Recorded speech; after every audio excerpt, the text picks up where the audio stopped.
தமிழரசு கட்சியின் புதிய பொதுச் செயலாளர் தெரிவு மீண்டும் குழப்பம். இலங்கையர்களுக்கு எதிராக சிவப்பு எச்சரிக்கை.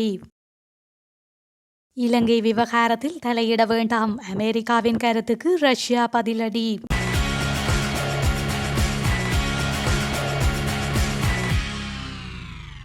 தமிழரசு கட்சியின் பொதுச் செயலாளராக குகதாசன் வாக்கெடுப்பு மூலம் தெரிவு செய்யப்பட்ட நிலையில் அது தற்போது செல்லாது என அறிவிக்கப்பட்டுள்ளது. வாக்கெடுப்பு நடத்தப்பட்டு குகதாசன் தெரிவு செய்யப்பட்டாலும் அதன் பின்னர் ஏற்பட்ட குழப்ப நிலை காரணமாக செயலாளர் தெரிவு செல்லாது என அறிவிக்கப்பட்டுள்ளது. இதனை அடுத்து நாளைய தினம் நடைபெற இருந்த கட்சியின் தேசிய மாநாடு மாவை சேனாதிராஜாவினால் ஒத்திவைக்கப்பட்டுள்ளது. வாகன விபத்தில் உயிரிழந்த ராஜாங்க அமைச்சர் சனத் நிசந்தவின் சாரதியின் கையடக்க தொலைபேசி குற்றப்புலனாய்வு திணைக்களத்தினரிடம் ஒப்படைக்கப்பட்டுள்ளது. தெற்கு அதிவேக நெடுஞ்சாலையில் நேற்று முன்தினம் இடம்பெற்ற வாகன விபத்தில் ராஜாங்க அமைச்சர் சனத் நிசாந்த் மற்றும் அவரது பாதுகாவலரான போலீஸ் கான்ஸ்டபிள் அனுராதா ஜெயக்கொடி ஆகியோர் உயிரிழந்தனர். குறித்த விபத்தை அடுத்து சந்தேக நபரான சாரதியின் கையடக்க தொலைபேசி கந்தானை போலீசாரால் பறிமுதல் செய்யப்பட்டிருந்தது. இந்த நிலையில் மேலதிக விசாரணைகளுக்காக குறித்த கையடக்க தொலைபேசி குற்றப்புலனாய்வு திணைக்களத்தினரிடம் ஒப்படைக்கப்பட்டுள்ளதாக போலீசார் தெரிவித்துள்ளனர். மேலும் குறித்த விபத்தில் படுகாயமடைந்த ராஜாங்க அமைச்சர் சனத் நிசாந்தவின் சாரதியான 28 வயதான பிரபாத் ஏரங்க போலீஸ் காவலில் ராகம வைத்தியசாலையில் சிகிச்சை பெற்று வரும் நிலையில் அவருக்கு விளக்கமறியல் உத்தரவு பிறப்பிக்கப்பட்டுள்ளமை குறிப்பிடத்தக்கது. அல்-கைதா அமைப்புடன் தொடர்புடைய இலங்கையர்கள் 4 பேருக்கு எதிராக சிவப்பு எச்சரிக்கை விடுக்கப்பட்டுள்ளது. உயிர்த்த ஞாயிறு தாக்குதல் சம்பவத்தை தொடர்ந்து பயங்கரவாத தடுப்பு விசாரணை பிரிவினர் மேற்கொண்ட விசாரணையில் இலங்கையைச் சேர்ந்த சிலர் அல்-கைதா உள்ளிட்ட பயங்கரவாத இயக்கங்களுடன் தொடர்பில் இருந்தமை குறித்து தகவல்களை திரட்டியிருந்தனர். இந்த நிலையில் கடந்த 2021ஆம் ஆண்டில் பயங்கரவாத தடுப்பு விசாரணை பிரிவு குறித்த சந்தேக நபர்களுக்கு எதிராக வழக்கு தாக்கல் செய்திருந்தது.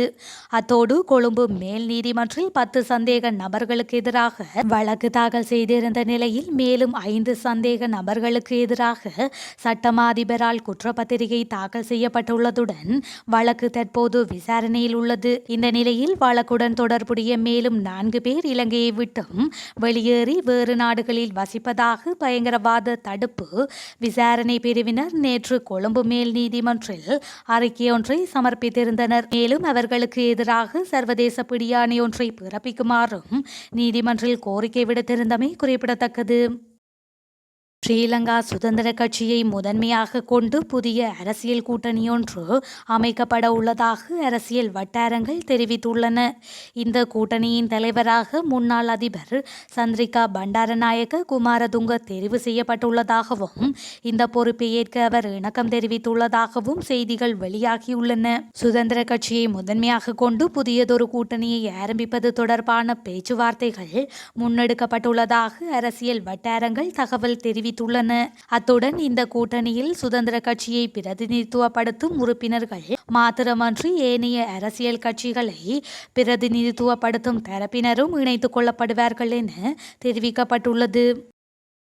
போக்குவரத்து விதிகளை மதிக்காமையே அதிவேக நெடுஞ்சாலைகளில் அதிகளவில் விபத்துகள் ஏற்படுவதற்கான காரணம் என அமைச்சர் பந்துல குணவர்த்தன தெரிவித்துள்ளார். அதிவேக நெடுஞ்சாலைகளில் போக்குவரத்து விதி மீறல்களில் ஈடுபடும் சாரதிகளுக்கு எதிராக அடுத்த வாரம் முதல் விசேட நடவடிக்கைகள் எடுக்கப்பட உள்ளதாகவும் அவர் குறிப்பிட்டுள்ளார். கட்டுநாயக்க முதல் கொழும்பு வரையிலான அதிவேக நெடுஞ்சாலையில் மின் விளக்குகளை பொருத்தும் நடவடிக்கை ஆரம்பிக்கப்பட்டுள்ளதாகவும் அவர் கூறியுள்ளார். அண்மையில் கட்டுநாயக்க அதிவேக நெடுஞ்சாலையில் இடம்பெற்ற இருவேறு விபத்துகளில் ராஜாங்க அமைச்சர் சனத் நிசாந்த், அவரது மெய் பாதுகாவலர் மற்றும் வெளிநாட்டு பிரஜையொருவர் உயிரிழந்தமையும் குறிப்பிடத்தக்கது.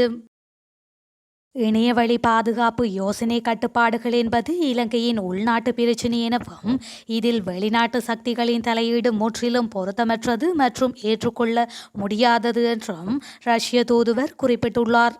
இணையவழி பாதுகாப்பு யோசனை குறித்து அமெரிக்க தூதுவர் ஜூலி ஜங் வெளியிட்ட கருத்துக்கு பதிலளிக்கும் வகையில் இதனை தெரிவித்துள்ளார். இந்த நிலையில் இலங்கை அரசியலில் சர்ச்சையை தோற்றுவித்துள்ள இணையவழி பாதுகாப்பு சட்டமூலம் தொடர்பில் கொழும்பில் உள்ள ரஷ்ய தூதுவர் லெவன் டஹர்டயன் புவிசார் அரசியல் விவாதத்தை ஆரம்பித்துள்ளார். இந்த நிலையில் கொழும்பில் உள்ள ரஷ்ய தூதரகம் வெளியிட்ட அறிக்கையில் இலங்கையின் நாடாளுமன்றத்தில் நிறைவேற்றப்பட்ட இலங்கையின் இணையவழி பாதுகாப்பு சட்டமூலம் தொடர்பான விடயங்களை ரஷ்யா கவனித்து வருகின்றது. உள்நாட்டு அரசியல் மற்றும் இலங்கையில் அங்கீகாரம் பெற்று வெளிநாட்டு சக்திகள் மத்தியிலிருந்து வரும் அனைத்து கருத்துக்கள் மற்றும் எதிர்வினைகளையும் ரஷ்யா கவனிக்கின்றது. முன்னதாக இந்த யோசனை நிறைவேற்றும் ஜனநாயக விழுமியங்களுக்கு ஆபத்தை ஏற்படுத்தும், அத்துடன் டிஜிட்டல் பொருளாதாரத்தின் வளர்ச்சிக்கு இடையூறாக அமையும் என்பதுடன் இலங்கைக்கு தேவையான பொருளாதார வளர்ச்சியை குறைமதிப்பிற்கு உட்படுத்தும் என்றும் அமெரிக்க தூதுவர் ஜூலி சங் தெரிவித்திருந்தார். குறிப்பாக வெளிப்படைத்தன்மைக்கு முன்னுரிமை அளிக்க வேண்டும், அதே நேரம் இந்த ஒரு சட்டமும் அதன் மக்களின் குரல்களை நசுக்காமல் இருப்பதை உறுதிப்படுத்துமாறு இலங்கையை அமெரிக்கா வலியுறுத்துகின்றது என்றும் கூறப்பட்டுள்ளது. தமக்கு நீதி கிடைக்கும் என்று நம்பிக்கை இருப்பதாக கடத்தப்பட்டு காணாமலாக்கப்பட்ட இலங்கை ஊடகவியலாளர் மற்றும் அரசாங்க விமர்சகர் பிரகீத் எக்னெலிகொடவின் மனைவி சந்தியா எக்னெலிகொட தெரிவித்துள்ளார். 50 வயதான கேலிச்சித்திர செய்தியாளரும் இணையதளத்தின் கட்டுரையாளருமான பிரகீத் 2010ஆம் ஆண்டு ஜனவரி 24ஆம் தேதியன்று கடத்தப்பட்டார். இந்த நிலையில் குற்றப்புலனாய்வு திணைக்களம் நடத்திய விசாரணையில் இராணுவ புலனாய்வு பிரிவினர் பிரகீத்தை கடத்தி சென்று கொலை செய்திருக்கலாம் என கண்டறியப்பட்டுள்ளது.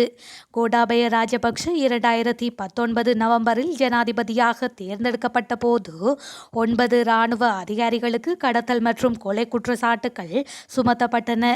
எனினும் 2020ஆம் ஆண்டு கோட்டாபய ராஜபக்ஷவால் அமைக்கப்பட்ட விசாரணை குழு பிரகீத் வழக்கில் குற்றம் சாட்டப்பட்ட அனைவரையும் விடுதலை செய்ய பரிந்துரை செய்து அறிக்கையொன்றை வெளியிட்டது. பிரகீத் காணாமல் போனதை தொடர்ந்து அவரை இராணுவ முகாமில் வைத்து விசாரணை செய்ததாக ஓய்வு பெற்ற இராணுவ அதிகாரி ஒருவரும் முக்கிய சாட்சி ஒருவரும் சாட்சியமளித்துள்ளனர். அதன் பின்னர் அவர்கள் ஆணைக்குழுவின் முன் தமது சாட்சியத்தை மாற்றி கூறியிருந்தனர் என்று ஊடகவியலாளர்கள் பாதுகாப்பு அமைப்பான CFJ கூறுகின்றது.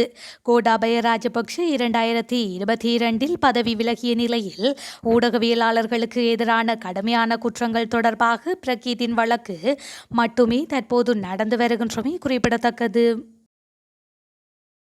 பயங்கரவாத தடை சட்டத்தின் கீழ் கைது செய்யப்பட்டு சிறையில் இருக்கும் கைதிகளை விடுதலை செய்வதில் ஜனாதிபதி தயக்கம் காட்டுவதாக நாடாளுமன்ற உறுப்பினர் சாணக்கியன் தெரிவித்துள்ளார். கொழும்பு மெகசின் சிறைச்சாலையில் இன்றைய தினம் அரசியல் கைதிகளை சந்திக்க சென்ற போதே இவ்வாறு தெரிவித்துள்ளார். கடந்த 28 வருடங்களாக சிறையில் இருக்கும் கைதிகளுக்கு பொது மன்னிப்பு வழங்க வேண்டும் எனவும் அவர் வலியுறுத்தியுள்ளார். இது தொடர்பில் ஜனாதிபதியை நேரில் சந்திக்க முயற்சி செய்து வருவதாகவும் அவர் குறிப்பிட்டுள்ளார்.